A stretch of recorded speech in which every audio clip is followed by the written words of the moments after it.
Never judge a book by its cover. Let's bring it on. What's here? Page number 68. 67 हमने किया था, story के बीच का है तो हमने स्टोरी तो देख ली है, शेर वाली कहानी. 68. No, it's between the lines. Amazing. Okay, कौन सी स्टोरी का? Power often serves itself, trust with caution. Story number 10 जो 65 से शुरू हो रही है, कहानी ख़त्म होती है तो बिटवीन द लाइन्स का सेक्शन आ जाता है. Okay, wow. Figure of speech है कैच 22. ये कुछ मज़ेदार लग रहा है मुझे. ठीक है, थोड़ा पढ़ के फिर आते हैं बाद में. सो catch 22, page number 68, between the lines of story number 10. Power often serves itself, trust with caution. All right. So, it is a situation bound in its own spell.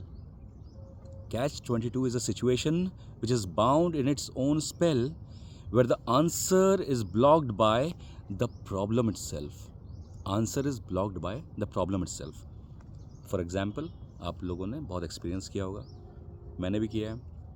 जैसे जॉब ढूंढने जाते हैं तो रिक्रूटर क्या बोलते हैं? भैया एक्सपीरियंस कितना है? भाई अभी जॉब करने आए हैं, करवाओगे तो हमें एक्सपीरियंस मिलेगा ना. तो this is a classic case of catch 22. All right. For example, to get a job you need experience, and you get experience only by doing a job. A classic case of situational paradox. Situational paradox का example है. और इस story में वही हुआ एक ऊँट के साथ, जिसने एक शेर पे, पावरफुल लोगों पे भरोसा कर लिया था, है ना. तो उसने जो जुर्माना भरा वो कहानी सुनाने लायक ही नहीं रहा. जिसने देखा दूर से उसने उसकी कहानी लिख दी. The camel thought he had a choice to offer himself और outrightly refuse, but either way he was sort of doomed. He was doomed. A classic case of catch 22. All right. जब स्टोरी पढ़ोगे तब relate करने में बहुत मज़ा आएगा. Alright.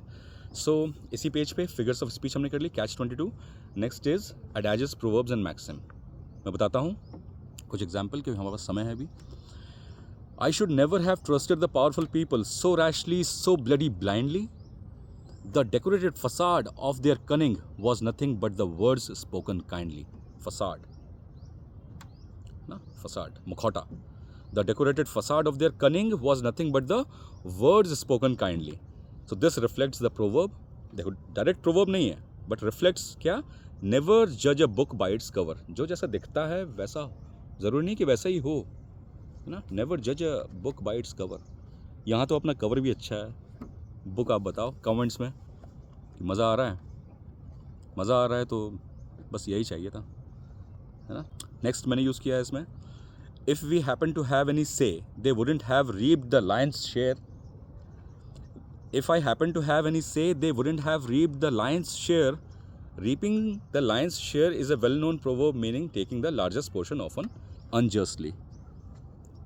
ये कोई rhyme वाइम नहीं था यहाँ पे. I was in that mode only. So if we happen to have any say, they wouldn't have reaped the lion's share. Next is अरे यार बड़ा हो गया वीडियो तो, 3 minutes beyond. That's the way of servants, my friend. That's the way of servants, my friend, for we survive on what our masters spare. This resonates with maxim, the weak depend on the mercy of the strong. Got it? Next is में, you shall not be bound by your promise if the camel voluntarily offers himself as a prey. यहाँ पे क्या है? ऐसा कौन सी चीज़ है? क्या है? adage है, proverb है, maxim. You shall not be bound by a promise. Being bound by a promise. All right. This follows the logic of a promise can be undone by circumstances, suggesting that moral obligation can be manipulated. Got it? और idioms क्या है इस story में? The camel was safe as long as the lion was strong.